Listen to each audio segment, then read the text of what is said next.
All right, so this week we're going to be covering data structures part 3. So let's go ahead and dive right in.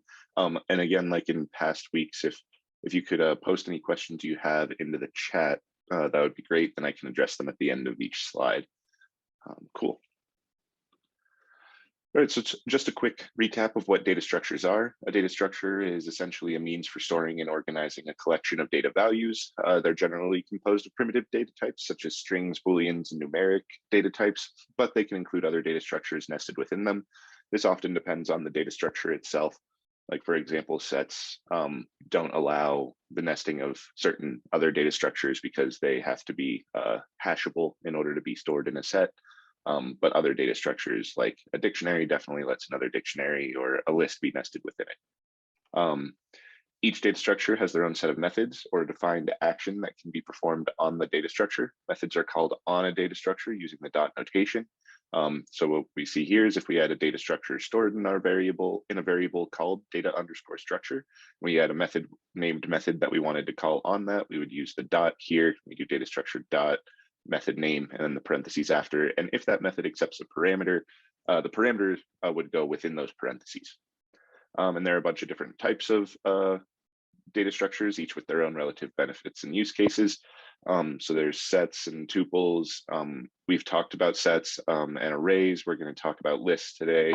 We've talked about dictionaries. There's also objects and other data structures as well out there. Cool. So lists. Lists are an ordered collection of non-unique values that are of any type and are mutable. So first off, they're ordered. The elements within a list have a defined order. So the order in which you enter them is the order in which they will remain. So in this particular case here, I have 0.25, 5, or 0.5, 1, 2, 4, 8, hello, world, true, and false. And what's echoed back to me is that same exact order of values there.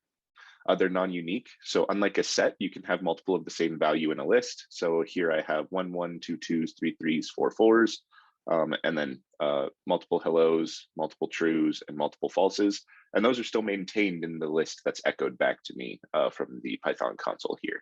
So all of those values are so all of the unique or non-unique values are maintained here. So it's not like a set where with a set, we could only have 1, 4 or 1, 3 or 1 hello or things like that. They can be of any type. So as we saw in the first week that we covered data structures, arrays are arrays. In an array, you specify a type, but with a list, you don't need to specify the type of the elements within the list, and the element of the list can be of any type needed. So as we can see up here, I have 2 float values, 4 integer values, 2 string values, and 2 Boolean values, and they're all within the same list. So that's perfectly acceptable with a list. You can have multiple types within a list. Cool. And they are mutable. So you can alter the values of the elements in a list. So just like how we saw with arrays, where we can reference certain values within a list or within the array using an index, we can do the same exact thing with a list. So here, if we have, my list is 1, 2, 3, 4, 5, 6, 7, 8, 9, 0. And I wanted to replace that 0 with a 10. I can do my underscore list, use the bracket notation to reference the index there. So I'm getting index 9, which is the 0 here. So remember, Python is a 0 indexed language. So so the 1 is at index 0, 2 is at index 1, 3 is at index 2, etc. down the list. So this 0 is at index 9, even though it's the 10th element in the list. It's the index is, generally the element number in the list minus 1. So I want to replace that with a 10. So I get my list bracket 9. So I'm referencing index 9 of my list, and I'm assigning it the value 10 using my assignment operator here. And now when I have the Python console echo the list back to me, we can see that 0 was in fact replaced with a 10. So the elements within a list are alterable, they're mutable, so we can change the composition of a list after it's been created. Cool, not seeing any questions in the chat, so just gonna keep moving along. List continued. Accessing individual elements, just like arrays, elements of a list can be accessed via their index value. And again, lists are 0 index, meaning that the first element has index value 0. The second has index value 1, etc. I really want to just drive this one home here because that's something that'll probably be confusing to somebody out there at some point. Python and most other programming languages are 0 indexed. So this is something you'll see in most programming languages. The one exception that I know off the top of my head is R. The R programming language is 1 indexed, but for Python and many other languages, they are 0 indexed. So here, using the same list that I had defined on the previous slide, if I get my list at index 0, I get the value 1 because the value 1 was the first element in my list. So it has index 0. My list at index 1 gives me the value 2 because that was at index 1, but the second element in the list. And then since it basically just counted 1, 2, 3, 4, 5, 6, 7, 8, 9, 10, when I get index 5, I will get the 6th element in the list, which has the value 6. So the list I had defined on the previous slide is basically like I numbered them. Each value corresponds to its order in the list. So 1 is the first, 2 is the second, but then the index value is going to be that element number in the list minus 1 is how you can kind of get the index value there. And you can use this concept of indexing to replace the value of an element with another value. So just like we saw on the previous slide, we can get the index 9, which is the 0 here, and replace that with the value 10. So by using our bracket notation, so my list bracket, and then put the index value that we want to replace, and then we use our assignment operator, and then the value that we want to use to replace the value that was currently at index 9.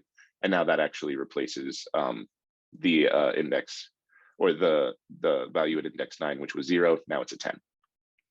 So something else that's really cool about lists is they can be negative indexed. Negative indexing is -1 indexed. So I know that sounds kind of weird, but think of it just like 0 indexed. When you negative index, it's -1 indexed, meaning that the last element in your list is at index -1. So with this same list up here, if I want to get the last value in my list, because maybe I don't know exactly how long my list is, and I don't want to take the time to run a length function on that list to determine exactly how long it is to get the index of the last element. I just want the last element of the list. I don't care what its 0 indexed value might be. I can use negative indexing, and there I would still use the bracket notation for indexing. So I have the name of my variable, which is my_list, and then I use my square brackets, and within that I pass the index -1, and that gives me the value at the end of my list. So that's 10 here. So it gives the value at index -1 is 10. Now, if I wanted to figure out what's like the 4th value, the 4th from the end of my list, I can use my list index -4, and that'll give me 7 because this is -1, -2, -3, and -4 is the value 7. So negative indexing can be super useful when you just care about what's at the end of your list, because remember, lists maintain order. So sometimes you just care about what was added to the list at the end, because like the append method will add things to the end of the list. So maybe you want to know, maybe you're trying to create some sort of queue that's like last in, last out. So the last thing entered into the list, you want to get that value, and you can use negative indexing for that instead of having to figure out exactly what the index value of that is from the 0 index. You can just use the negative index. So I know negative indexing can be a little confusing, but once you just get some practice with it, it'll make a whole lot of sense very quickly. So I can't recommend enough giving it a try. Cool. Still not seeing any questions in the chat, so just going to keep chugging along. All right, so list slicing. List slicing is essentially a means for grabbing a portion or slice of a list. This is accomplished using indexes in combination with bracket notation and a colon. So say we want to grab from some index onward. Negative indexes are allowed here. So with my list that I've defined on the previous slides already, so it's values 1 through 10. If I want to get everything from index 3 onward, then I can just do my list bracket 3 colon, and that colon basically says get everything from the rest of the list. So that colon is where the slicing comes in. So remember, so the value 4 is at index 3, so it grabs 4. So this is an inclusive operation.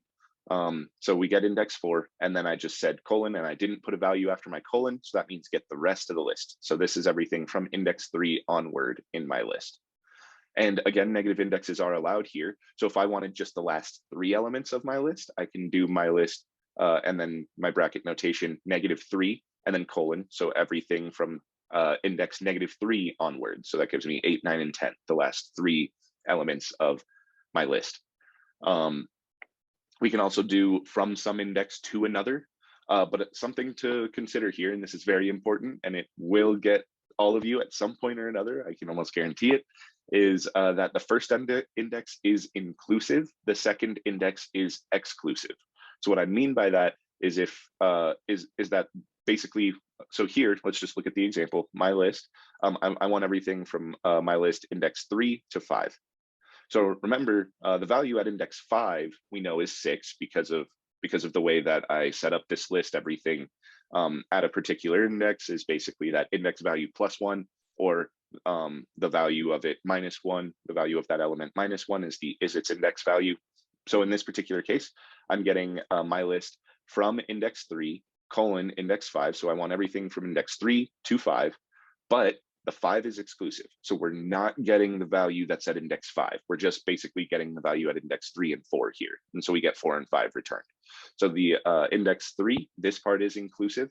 So that will be included in the output here. The index 5 is exclusive. So that will be excluded from the output here. So the value at index 5 is not included in my output here.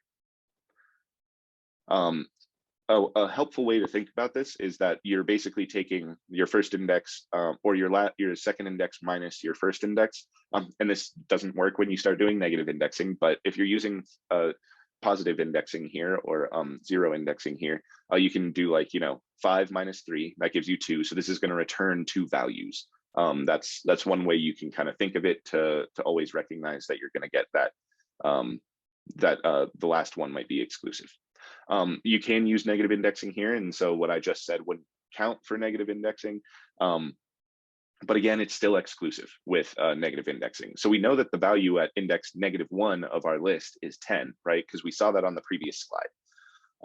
But here I want everything from value 3 up to, but not including the last value of my list. So that gives me 4 through 9 here. So 3 colon -1 means basically take everything starting at index 3 and including index 3 up to, but not including the last index of my list, because I'm using negative indexing here. So we can combine positive and negative indexing here. It will work just fine. Something to consider though is if we flipped these around, it wouldn't work. It would basically give us an empty list, either an empty list or it just wouldn't work. I'd have to check that one. And then you can also do just up to some index. This is still exclusive though. And so anything that comes after the colon, no matter if something is before the colon as well, or if it's just, colon and the value, it's that value after the colon, that index is not going to be included in your output. So in this particular case, we have, I want everything in my list up to, but not including index 5. So I want the first 5 elements of the list. Then I get, 1, 2, 3, 4, 5 returned here. So I would do my list bracket colon 5 for that. And if I want everything except for the last 3 elements of my list and not including the value at index -3, then if you could please go on mute.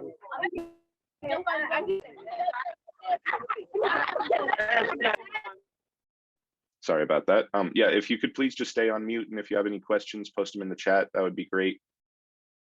Thanks. All right. So I'll just start over with that one. So here I'm saying I want my list from basically all values up to, but not including index -3. So here we have, so I have my list bracket colon -3. Again, this -3 is not inclusive. So we just get the values 1 through 7 because the value at index -3 is 8. So that 8 isn't included because this -3 is exclusive or excluded from the output list here. So anything after the colon is excluded from the output list. That index is excluded from the output list. Cool. All right, so let's see. So my list 3 colon -1 is not clear. Why is the output 4, 5, 6, 7, 8, 9? All right, yeah. So let's dive into that one. Great question. So for my list 3 colon -1, basically what we're saying here is we want everything from and including index value 3 to, but not including index value -1. So we're combining our positive or 0 indexing and our negative -1 indexing here. And so what's happening is we get the value first at index 3. And remember, since it's 0 indexed, that value is going to be 4, since my list is 1, 2, 3, 4, 5, 6, 7, 8, 9, 10. The value at index 3 is going to be the value 4, because the value at index 0 is 1. Value at index 1 is 2. The value at index 2 is 3, and the value at index 3 is 4. So we get the 4. That's the start of our slice here, because this 3 is inclusive. And then we get everything up until, but not including, index -1. So remember, index -1 comes from the end of the list, and it's -1 indexed. So the value at index -1 for this particular list is 10. And then we don't include that, because the part after the colon is always excluded from the output list. So we don't include that one, but we get everything up until that index. So we get the values 4, 5, 6, 7, 8, 9. I hope that clarifies a little bit what's going on here with the mylist 3 colon -1.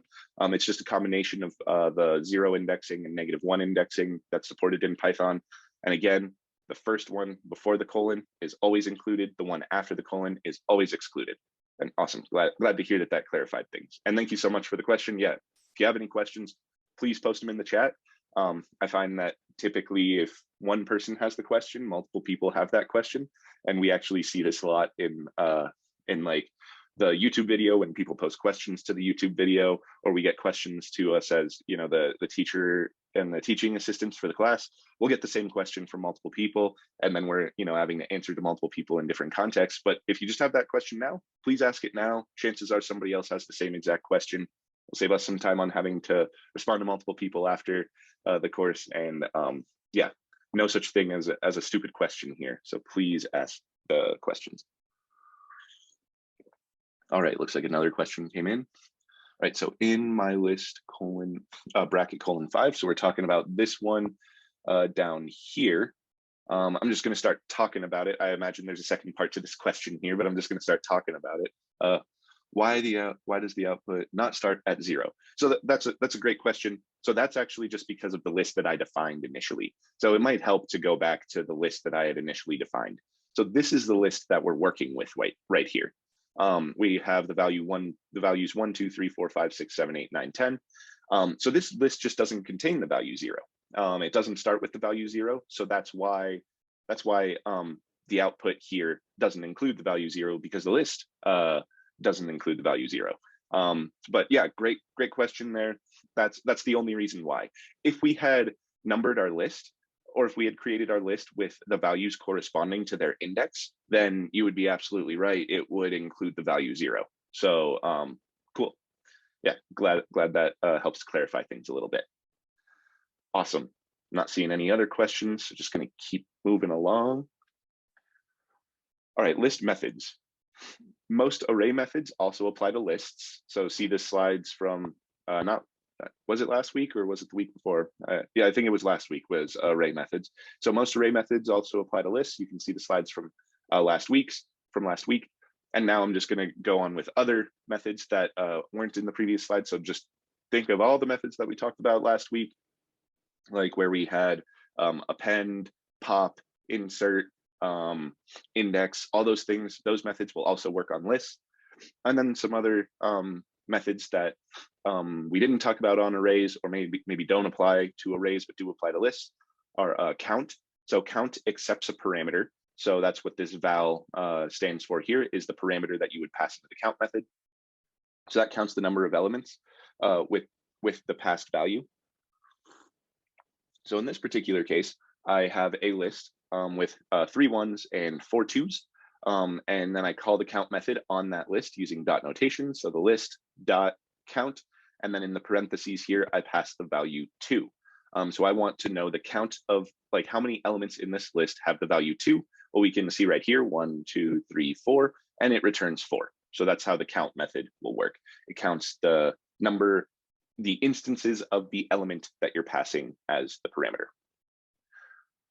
Extend, so extend accepts a list as a parameter, and it extends the existing list by appending the values of the past list to the end. So the list that you call extend on is extended by the list that you pass in as the parameter, basically. So all the elements in the list passed in to the extend method as a parameter are basically added to the end of the list that you're calling the method on. So here we have mylist.extend, and we're just starting with the same list that we had on the previous slides. So that's 1, 2, 3, 4, 5, 6, 7, 8, 9, 10 was what my list started out as. But now that I call extend on the list using dot notation, and as the parameter, I'm passing in a list of the values 11, 12, 13, 14 here. Now when I echo the list back to me, we see that 11, 12, 13, 14 have been appended to the end of my list. So my list has been extended by this list, basically. And this list has been, the elements of this list have been added to the end. So someone I imagine might be thinking here is, why not just say like, you know, my list at index 11 or whatever is this list. You could do that, but the problem there is that then you would have nested a list inside of another list, and then this, instead of it being a list with 14 elements and up to index 13, you would have a list with 11 elements up to index 10. And the value at index 10 would be another list nested inside this list.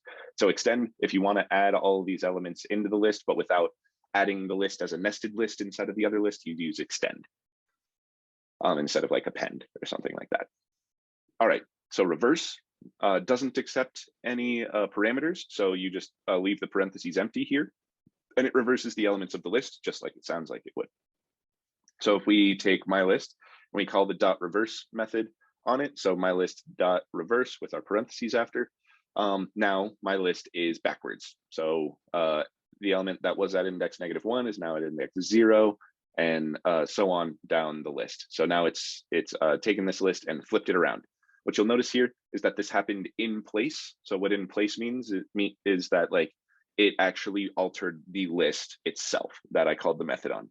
There are certain functions or methods out there that when you call that method on the data type, it will return another value of that data type with the operation performed on it, but it won't alter the existing list. Reverse is in place. So in this particular case, it takes the list and actually alters that list. So we took my list and now we've altered it, and now the value stored in my list is actually the backwards list. It didn't just return a separate list. All right, so sort. Sort accepts an optional parameter. That optional parameter is reverse, and its default value is false. So that's what I'm calling out here. It accepts an optional parameter, and its default value is false. It sorts the list into ascending order. You can set reverse to true to sort the list in descending order. The default value of reverse is false. So if we start out with this list down here, list stored in L is 4525796325578. And now if I call L.sort, now that list has been sorted again in place. And we see that we have 2, 2, 3, 4, 5, 5, 5, 6, 7, 7, 8, 9. So this list has been sorted in place and it's in ascending order. But say I wanted it sorted in descending order. I can take that same exact list that I had up here, which is what I've done. So these two lists are the same ones. Now, if I call L.sort and I pass the reverse optional parameter and I set reverse to true, now the list is sorted in descending order. So 9, 8, 7, 7, 6, 5, 5, 5, 4, 3, 2, 2. So yeah, if you ever want to sort your list, you can use the sort method. If you want it to be sorted in ascending order, you don't need to pass a parameter. If you want it to be sorted in descending order, then you can pass the optional parameter reverse and set that equal to true.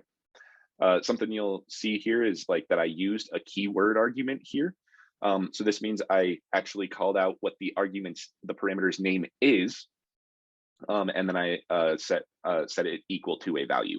That's using a keyword argument as opposed to a positional argument.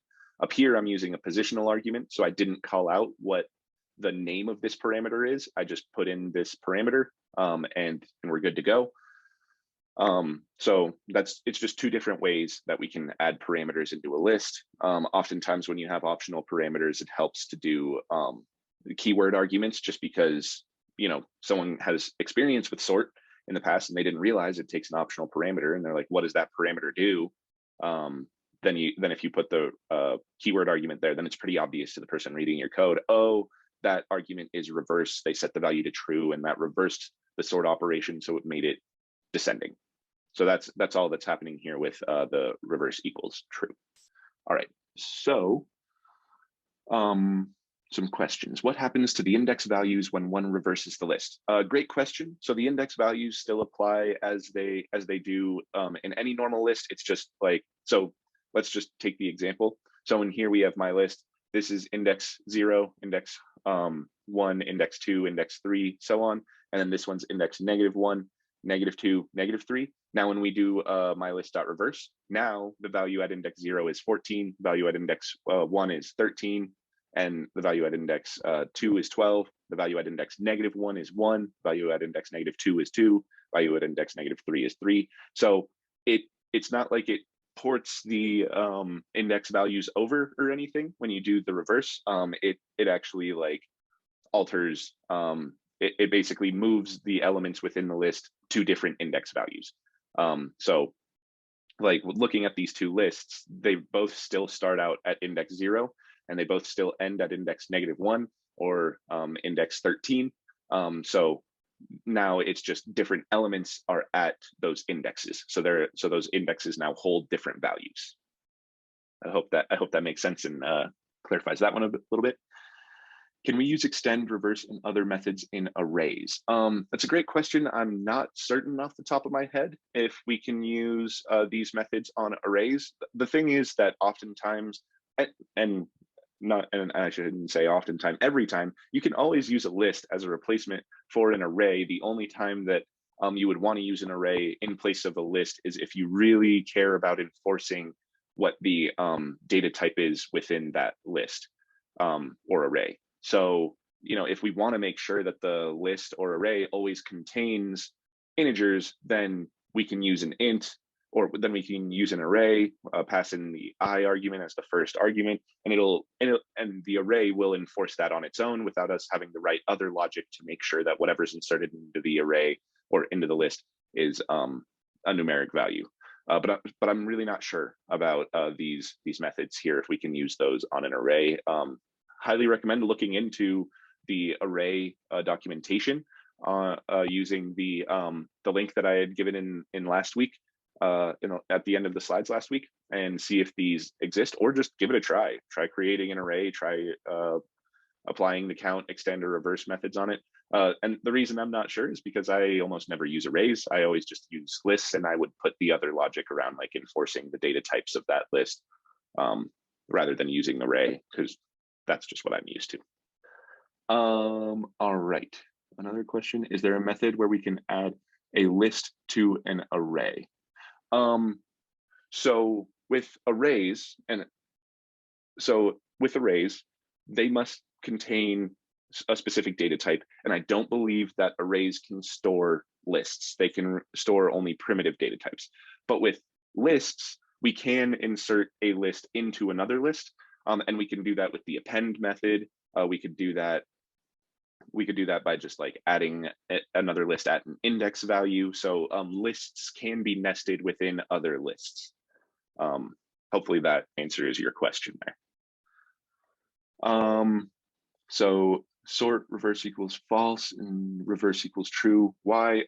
So here, what I'm calling out here is that sort by default, this is what happens when you call the sort method. By default, reverse is equal to false. So if I don't pass it into my call to the sort method, it implicitly what's happening in the back end is that reverse is equal to false. So it sorts it in descent or in ascending order. But if I want to sort my list in descending order, I have to be explicit about that because that's not the default behavior of the sort method. So I have to pass in the reverse equals true in order to sort my list in descending order. So that's the reasoning for the reverse method, and the reasoning for having, or the reverse parameter, and that's the reasoning for having reverse equals true here, but not including it over here. And the reason I included it up here is just to show you what the default is. If I took this same line here, this sort with empty parentheses, if I put reverse equals false into those empty parentheses, it would have the same exact behavior as this, as these lines of code here. So that would be perfectly acceptable to do. It's just, since it's the default, I don't need to include that.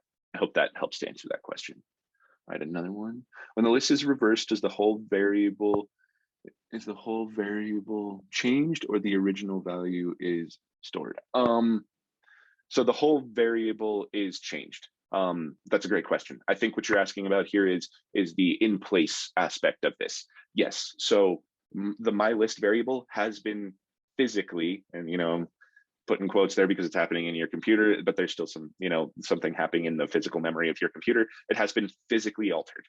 So that list has actually changed. You now can't get the original of that list without applying the reverse method again on that list. So if you apply reverse twice, you'll end up with the same list you started with.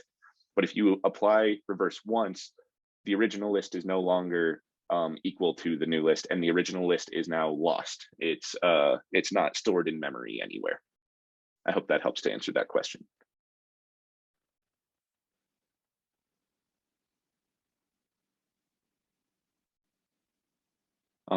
It said that by from list method, we can add elements from list into an array. So if you can add if there's a from list method in an array, that's great. That's just not something we're covering right now. So I don't want to dive too deep into that. If you're looking at other documentation on W3 Schools or any of the other links I've given, that's great. I do want you to take the time to go over those methods and all that documentation. But for now, we're not going to focus on that from list method or anything like that. I want to stick to what we're intending to cover for this assignment, because like that from list method or whatever it might be isn't going to apply to the assignments. But yeah, please do keep reading through that documentation. It's awesome to see that you're reading through the online documentation and having questions about that. Feel free to email about those questions or something. But if we could keep the questions to what we're covering in the lecture, that would be awesome. All right. I'm not seeing any other questions, so I'm going to keep moving along. So lists and strings, a useful relationship. Sometimes it can be useful to think of a string as a list of characters, as you can apply many list concepts and even some methods, but not all. I want to be explicit. I want to repeat that. Not all list methods can apply to a string. But yeah, some can apply to a string. So slicing. Say we have a string hello, comma world, exclamation point, and we want to get the characters that are the first 5 characters in that string. We can use the bracket notation to slice that string into those first 5 characters. Indexing, say we want to know what value is at index 5, and this is a great example here of how with slicing, the value after the colon is excluded. So here we have we're getting the same string, and we're getting the value at index 5. That returns the character that is a comma. You'll notice up here that comma wasn't included here because, again, the part after the colon, that index is excluded from the output here. Methods, only some, not all. I wanted to repeat that here. Not all of the list methods apply to not all of the list methods apply to strings, but some do. So if I wanted to count the number of L's in my string hello world, I can do that with the count method, and that returns 3 because we have 2 L's in hello and 1 L in world. So that'll return 3 there. We can use index. So if we want to find the index of the exclamation point in our list, we get 12 here because it's the 12th or the 13th element, which has index 12 in this string. But again, not all. So we can't sort a string And if we try to call that, it'll say that the stir object has no attribute sort. So we can't call the sort method on a string, but some of the other methods can be called on it. For methods that don't work on a string, if you really want to do it, you can cast that to a list first and then join that list back together. So we have, so I start out with my string or my stir is equal to the list. So I'm taking the string and I'm casting it to a list using the list constructor here. So we take hello world, cast it to a list. Now when we output my stir, we see here that each character in that list has been changed to a separate, has been changed to its own element in that list. And the order was maintained because remember, lists maintain order. Now I can call the sort method on the my stir list because the my stir is storing a list up here. Now I can call sort. Now it's sorted it in the order according to the sorting of characters. And now I can use the join method, which is a method on strings. So I can use that join method. So the way it works is you take what you want to join with. So here I want to join everything together with an empty string. And I do, so empty string dot join. So join everything together with an empty string, pass in the my stir list up here. And now we have, one moment, please. Okay, cool. Yep. If you have any questions, please put them in the chat. I heard someone come off mute for a quick moment. But yeah, if you have a question, please throw it in the chat. So yeah, anyway, so we're calling the join method. So we have the empty string dot join. That means join everything that's passed in every element of the list that's passed as an argument to join.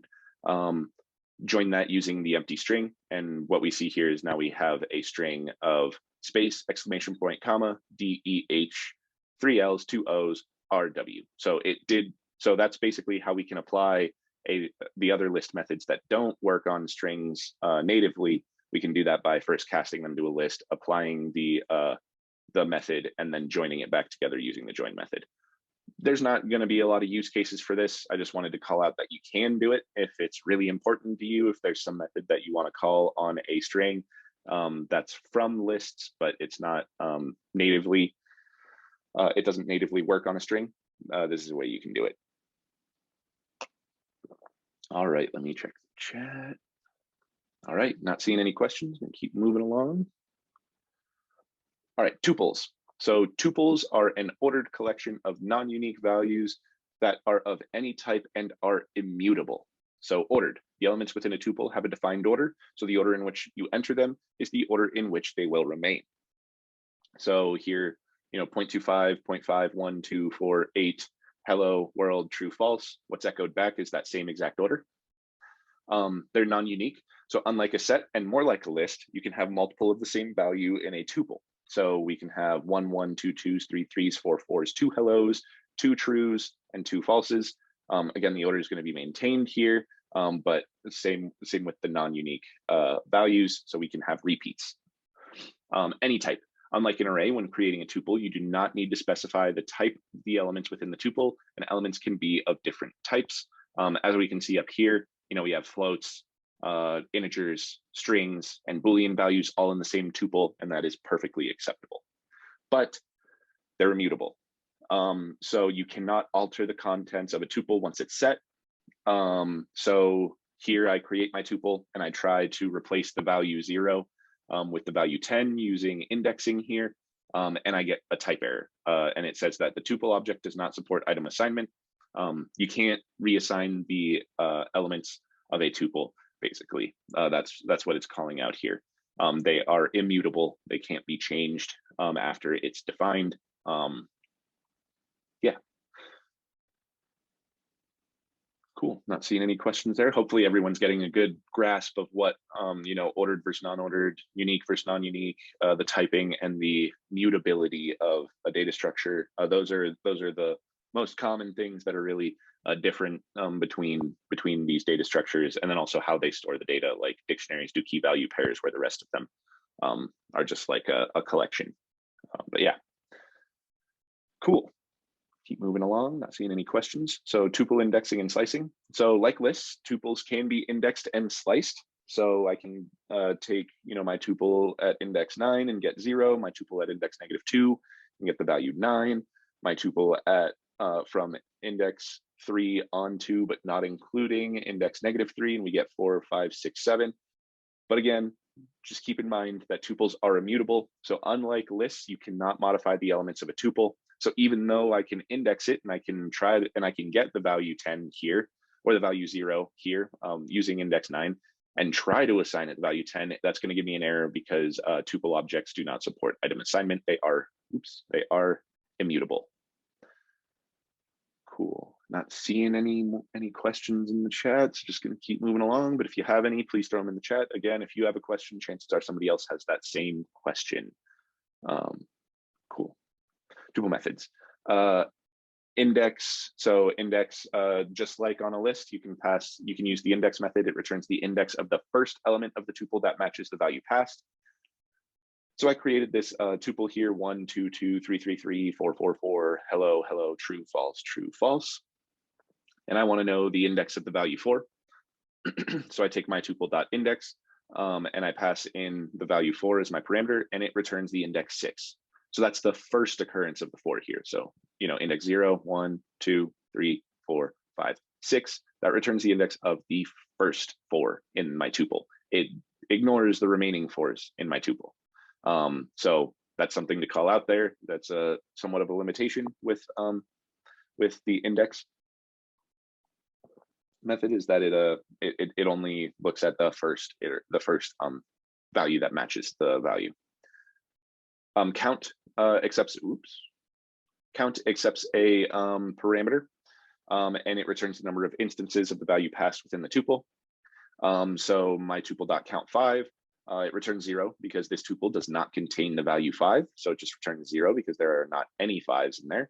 But I can also do .count for hello. So my tuple.count, and in the parentheses, I pass the string hello. And that returns 2 because I have 2 hellos in my tuple.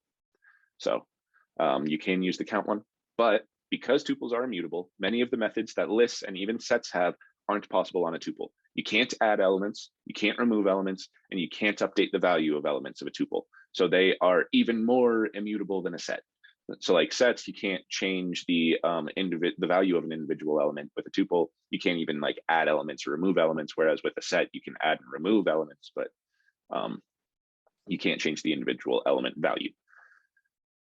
All right, looks like we have a question. Is the only difference is that with the list, the tuple is not modified? That's it. In a way, that's a way you can think of it, is that tuples can't be modified, lists can. So that's a useful way to think about the differences. It's also how they're defined. So you'll notice that tuples are defined with the parentheses here, whereas lists have square brackets to define them. But yeah, that's a useful way to think about it. The difference between a tuple and a list is that a list can be modified in a number of different ways, and a tuple can't.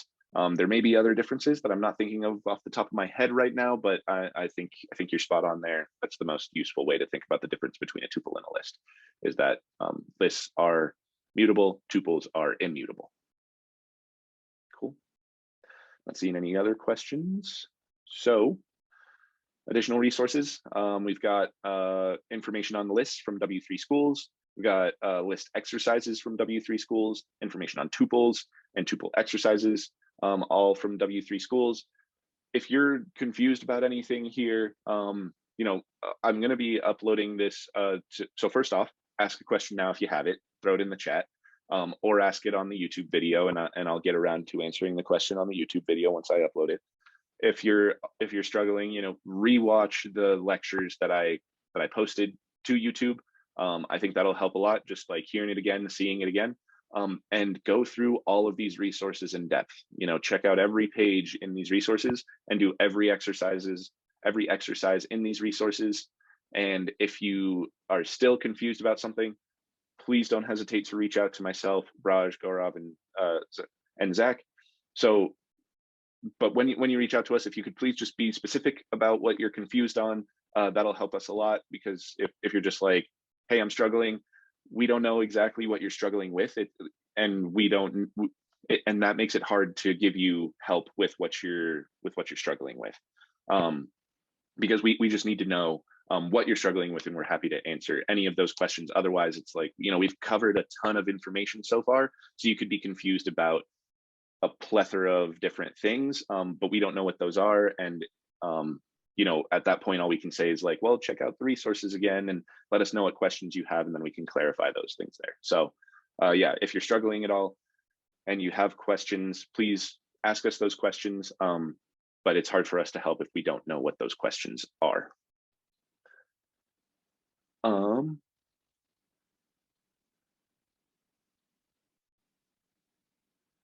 right, so question not related to today's content. Is there a way you can split the content, i.e. teaching the theory first half of the course, then practicals? As it stands, assignments are more advanced than what we are learning, and at least every lesson we can assign a few minutes to share the solution. In short, can we be more technical given coding is more technical?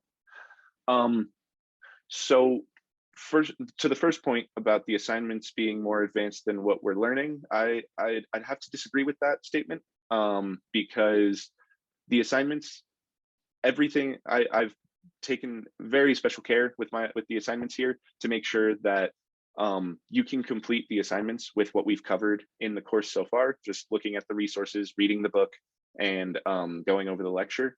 So I've done everything I can to make sure that all you need to know to complete the assignment is what you've learned so far in the class. So I'd have to disagree with that one. But I'm not sure about how we can separate theory with practice. There's so many ways that we can get into theory about computer science, and it gets really like technical, and if I'm being completely honest, boring and dry with a lot of the theory behind computer science. And just getting hands-on experience is like the best way to learn coding. Coding it's often, I like to think of it more like a trade than a theoretical type of a course of study. It's not like psychology or something like that where it's hard to practice. Coding is very simple, and in quotes, I know it's a tough thing to cover, but and it's a tough thing to do, but practicing it is much more readily available than certain other courses of study. And I think that's the best way to learn it, is just to practice, run into errors, troubleshoot those errors, ask questions on those errors, and we're happy to help. But if you feel that the assignments are more advanced than what we've learned so far, if you can call out like, we didn't learn this, that would help me a lot. If you can call out like, hey, this specific thing here, we didn't learn about this, so this is more advanced than what you've covered so far, then I can take a look at the course materials and the lecture and make sure that we did cover that, or I can dive more into detail about that particular topic that you might feel we didn't cover thoroughly enough for the assignment. But all of these assignments so far, you should be able to complete with what we've learned in the course so far. And another thing, this assignment this week will be a little simpler and a little different from other assignments, and I'll be interested to see how everyone feels about this particular assignment. So another comment here, I guess it aligns, but some of us are struggling to cope as we have zero knowledge of Python. Yeah, so I totally understand that. And I want to reiterate right now that coding has an extremely steep learning curve. Trust me, I struggled very, very much when I first learned how to code. I was, doing what now I would consider relatively simple tasks. Took me hours on end to complete those assignments. This is to be expected, and like, there's not much we can, do about that. It just takes practice. It takes reiteration on all of the concepts you're learning, and just trying it out, practicing, iterating on your approach, and submitting what you have. Like, do the assignment, submit it, and give and then we'll give you feedback on that, and try to guide you toward the right solution. But please know, it's absolutely expected for you to struggle in this class. If you have no experience with coding, it's going to be hard. And trust me, I know how hard that can be. When I first learned how to code, I wanted to give up a number of times, and I didn't. And now I have 3 years, more than 3 years of experience in the industry with coding, and it feels like a second language to me. but you will struggle at first. That's absolutely to be expected. And we're here to help. If you have specific questions, please just reach out with those questions. We're happy to answer any questions you might have. And we've provided a number of resources, and just Google things. If you have any questions on specific things, Google will help a lot. Stack Overflow is a great website for answering specific questions and things like that. The warning, Stack Overflow does get very technical. But yeah. All right, let's see. Can we get at least a memo of the past assignments or an example of a clean soft code to gauge how we should code? Yeah, so what I can do is, for those who have submitted assignments, I can send you the answers to the previous assignments where the deadlines have passed. But I need something from you. If I'm going to do that, I need a commitment that you will not share that with anybody. We need to make sure that that's not going to be given to any future people who are going to be participating in the course, and it's not going to be given to people who aren't completing the assignments. And we're also only going to send out, I'll also only send out solutions for things where the assignment has passed its final deadline. So like, just because I'm giving you the answer to an assignment here doesn't mean you can turn that around and get credit for that particular assignment. You're not really going to be learning a lot just by copying my code in that particular case, and that's unfair to the people who really did struggle through it and got the right answer. But yeah, I'm happy to send out the answers to the assignments after the fact, after the final deadline has passed. And another comment here, so one needs to practice outside of class to get it right. Absolutely. Yeah, you're not going to be able to be an expert coder without practice. It's like learning a second language. And in a way, you are learning another language. You're learning the language of a computer in a sense. So you need to practice that. We only spend an hour in lecture each week. That's definitely not enough time to get down coding, and you're not actually getting physical practice here. The best way you're going to learn how to code is by writing the code yourself, making mistakes, learning from those mistakes, iterating on those mistakes until you get it right. Yeah, unfortunately, it's a struggle, and I totally understand that, and I absolutely empathize with that. I've been there before. Trust me, I've been there before. But you will get it with like practice and iteration and asking questions. Yeah. Can you do a demo example during the lesson? Then we replicate the assignments, because technically we need more time. Even navigating the interface, one needs to be consulting YouTube, etc. At least one can have a guide. So I can try to spend some time doing like some quick examples here, but I can't give you like, here's how you do the assignment and giving you that example. I can give you related examples, kind of like I did last week for the dictionaries, but I can't. I really just can't give you the answers to the assignment. Then it's pointless to have an assignment, right? Like, you need to try the assignments on your own. But I can try to spend some time doing examples at the end of each lecture. Cool. Looks like those are the last questions and comments in the chat. Let's go over the assignment. So the assignment this week is different. So hopefully you feel that this is a little more appropriate, because I know like the other ones, I took an approach of, here's something that a client is asking for and now implement it. This one is really just going to be like multiple questions that are just like, here's what you have, here's what the desired output is, write the code that'll give you that desired output. So take a copy of this document. I'm going to be sharing this with you in, I'm going to share this with you in a read-only mode. So you won't be able to make the edits in this document itself, but I'll share it with you in read-only mode. And then the way you can copy this is just come to File and then make a copy. That'll copy it to your Google Drive. Or you could download it as a Word document or an open document format or anything like that. Yeah. So this week we're going to try something different. Take a copy of this document and complete the exercises below, placing the necessary code in the blanks to achieve the desired output. So given a list, displayed in backward order. So we start out with my list, 100, 200, 300, 400, 500. And now this is the desired output down here. So I want you to put in this line what the code is to produce this output here, or to alter the list to produce this output here. Cool. Insert the value 7,000. Oh, and just a quick hint here that like the code to do this is in the lecture. So like that's one that I can't really give you an example of right now or a demo of right now because it would just blatantly give you the answer. But it is in the lecture. So yeah. Insert the value 7,000 at the end of the innermost list.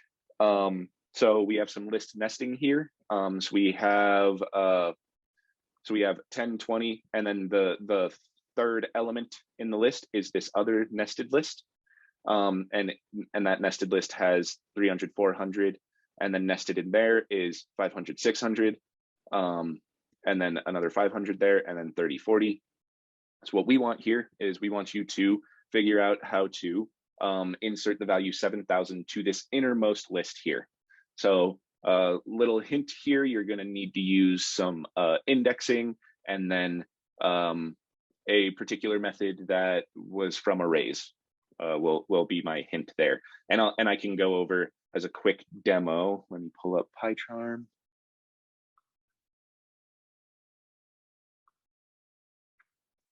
I can go over as a quick demo here, just how you would reference nested lists.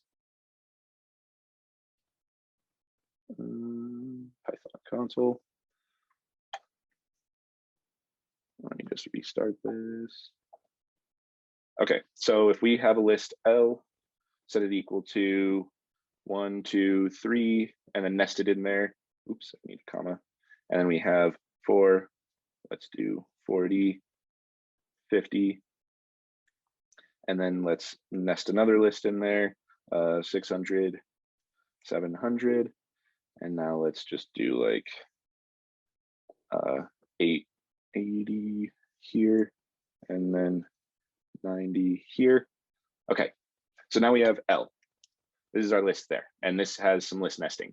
So if I want to get this innermost list here, this inner list here, so I can take L bracket, and then I'll take the index there, which is index 3, and now we get that list returned here. Now, if I want this list nested in there, now I can do L bracket 3 again, and then another bracket. So now I'm indexing this list here, and now I'm going to use the index 2 because this is at index 2, and now I get that list. And if I say I wanted to get the value 600 from that, now I can add another index here, another indexing operation here, and do 0. So now I've got the value 600. We can kind of recursively dive in by just continually adding these brackets, the bracket indexing notation there. I'm not going to show you the exact answer, but that should get you pretty close to what you need to do for this question here. Not like, yeah, that should get you really close. You just need to know which method now to use to put that value there. Insert the elements H, I, and J into the innermost list. So we have, this list A, B, and then this is a nested list, and then this is another nested list, and then this is another nested list. And now what we want is H, I, and J inserted into this list, into this innermost list. Again, you're going to use that similar approach that I just did here for referencing the innermost list. And then you're going to pick out the right method to use to add these elements in there. There's a couple different ways to do this. You can do it in one line of code. You could also do it in 3. But yeah, you should be able to do it in 1 if you want to. But either way, as long as it accomplishes the outcome, we're going to give you credit for it. But yeah, given any list, find the value 20 in the list, and if present, replace the first occurrence with 200. Write your code so that the same lines of code can be used for all use cases below. So I want a singular line of code here that you can like copy paste to each of these blanks, and it's going to give the same output. And it won't be, sorry, and I shouldn't say singular. It'll probably be multiple lines of code. You're probably going to use a combination of like conditionals and getting the index of something and all that stuff. So hint there. And that's another thing with these assignments, they build. So in past weeks, we've already covered conditionals. You're probably going to need conditionals to accomplish this assignment. You know, that I believe that's fair game. We've already learned it. So you should be able to use that knowledge for accomplishing this assignment. But yeah, so the same lines of code should fill in all blanks. So basically what I'm saying here is, don't take, for this example, don't do like find the value and replace the first occurrence. Don't like take this line of code. So I'm just going to show you exactly what I don't want here, because then we're just going to tell you, hey, you need to try again. What I don't want here is we have my list, and then your line of code is my list bracket 3. Yeah, so 3 is 20, is the first occurrence of 20 equals 200. This line of code is not an acceptable answer to this question. Because now if I take that same exact line of code with a new list here, so this list, you'll notice, does not contain a 20 anywhere in it.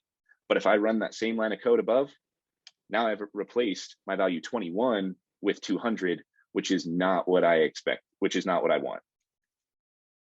So now 21 has been replaced with 200 instead of 20. And the question explicitly says, find the value 20 in the list, and if present, replace the first occurrence with 200. So hopefully that helps, give you a little hint there that, you know, this is not the answer I want. I want something that will actually, that'll work on all of these lists. So basically it'll replace this with 200, just like this, but this one here will give, you know, the list unchanged because there's no 20 in it. And this one here will give the list, that 20 changed to 200. Oh, and something you'll notice here, it's also the first occurrence. So this one, like, I don't want to replace every 20 in the list with 200, just the first one. So again, a little hint on this one, conditionals with finding out the index of something and doing a replacement using that index value. Yeah, all right, so retrieve the 5th through 8th elements of a list. So again, this should apply to any list. So I want you to get the 5th through 8th elements. So 5th through 8th elements, just a quick note here, that's not the 5th through 8th indexes. So we want 1, 2, 3, 4, 5. This is the 5th element, but its index value is actually 0, 1, 2, 3, 4. And then we want through 8th. So we want including the 8th. So we want the 5th, 6th, 7th, and 8th. Yeah, and it should work with any list. So hint, use index slicing. Cool. Retrieve the last 6 elements of a list. Write your code so that the same lines will work for both of the below use cases. So in this particular one, we have 5, 10, 15, 20, 25, 50, 20. And the last 6 elements are 10, 15, 20, 25, 50, 20. This one is a longer list. So hint here, negative indexing is going to be how you're going to get away with this question. Don't use positive indexing, because if you use positive indexing, it'll work. It might work for the first one, but it won't work for the second one. So I hope those hints help a lot with this. I don't want to give you the answers outright, but hopefully the hints in the demo that I did right here will help you knock out this assignment a little easier than the other assignments. Please, when you submit your assignment, if you could give some feedback as to whether or not you prefer this approach, where I give you, like, you know, 6 or 7 different exercises, then maybe we can change the original assignments to do that. The thing here, though, is like, this isn't necessarily super applicable to a broader context, right? So that's what I was going for with the original assignments, but I can see how that might have complicated things unnecessarily. So let me know. Let's see. As for the assignment submission, are we supposed to submit the answer only or both question and answer? You could do either, I guess. What would be best for us is if you just literally take this file, when I share it with you, go to File, make a copy, and replace these blanks with the code that you're looking for, and then submit that document to us. That would be easiest for us, because then we can, you know, look right at it. Another thing you could do is you could really just create like a simple text document and say 1, and then put your line of code that would be satisfactory for this solution, 2, the line of code there. We'll take either. It'll be totally fine. Not a huge deal for us. Cool. Hopefully that answers the question. And another thing here, question 4 is still not clear. So yeah, I can just go over that one again. Given any list, find the value 20 in the list, and if present, replace the first occurrence with 200. Write your code so that the same lines of code, and another hint here, lines, it's going to be multiple lines of code, can be used for all use cases below. So basically what needs to happen is the same lines of code will work for this one here. The same lines of code will work for this one here. The same lines of code will work for this one here. So what I don't want is just an explicit like indexing replacement of like my list index 3 equals 200, because that'll work for this one here, but it will not work for these other two lists. So the same lines of code needs to work for all of these lists. Yeah, so another hint, just to reiterate the hint, you're going to need to use a conditional because you'll need to check if the value 20 is in the list first. Then you'll need to use a certain method to find out the index of that value 20. And then you're going to need to use another replacement operation to replace that value at that index with the value 200. And I think like I feel that that's probably almost too much of a hint here, but you know, I want you to all be successful. Cool. How can we save if we work on the Python console? So if you're working in the Python console and you write the code out, let's see. So what you could do there is just work in the Python console so that you verify that it worked, and then just copy paste the line of code. So you know, this isn't the correct answer to that question, but if it were, you could just take this, you know, copy it and come in here and just paste it here. Like that's something you could do. We would accept that. But that is not the correct answer to this question. So I want to reiterate that that's not the correct answer to the question. Yeah, and then we submit a Word document, not a Python file. Yeah, submit a Word document. You can submit a Python file if you want to write out like, you know, all the different assignments and then have the same line of code run against each of these. You can definitely do that. We'll accept either. If you do that, just please comment up which ones are, which lines of code pertain to which question. It'll just save us some time, but yeah. Cool. All right. I'm not seeing any other questions in the chat. So I guess that is it for today. If you have any questions on the materials that you didn't get to ask today, feel free to reach out to myself, Vraj, Zach, and Gaurav. We'll be happy to answer any questions you might have. But again, please try to be, you know, specific about what your questions are or where you're struggling. That'll help us a lot in helping you. And yeah, that's about it. I hope you all have a great rest of your weekend and an awesome upcoming week. I will see you next Saturday. Thanks.